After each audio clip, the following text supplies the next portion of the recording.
Go on, take them to your grandmother. The girl was 5 years old, and her grandfather trusted her with this responsible task of taking 2 fresh eggs from the bird nest straight to the grandmother in the kitchen. And she was walking so proudly and confidently and slowly stepping carefully on the steps. And she reached the house and got into the kitchen, excited to announce that she is here. But then her eyes met with this dark stranger's eyes, a person she has never seen in that house before. And he said, "Thank you, sister." And the little girl took a step back to have a better look at him.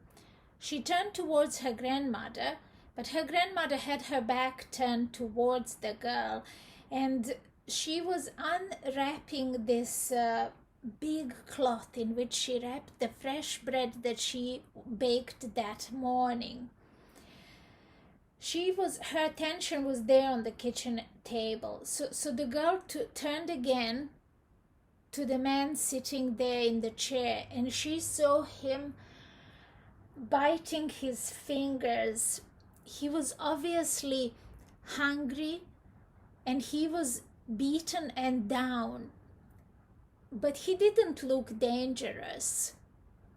And when he left, after having accepted the slice of bread from girl's grandmother, the girl turned to the grandmother and asked her, "Is that really your brother?" Because she didn't remember seeing him there before. And the grandmother just smiled and nodded, but didn't say anything.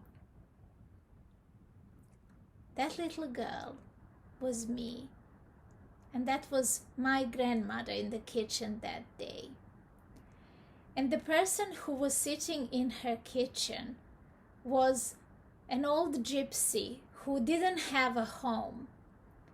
But what I remember in my childhood, that every single Easter, when the family would gather together, he would appear out of nowhere, and there was always a place for him at my grandparents' dinner table.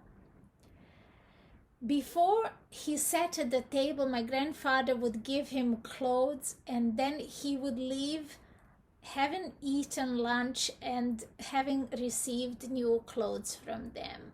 He lived a long life, and I don't know his story, but what I know is that in the house of my grandparents, everyone was welcome.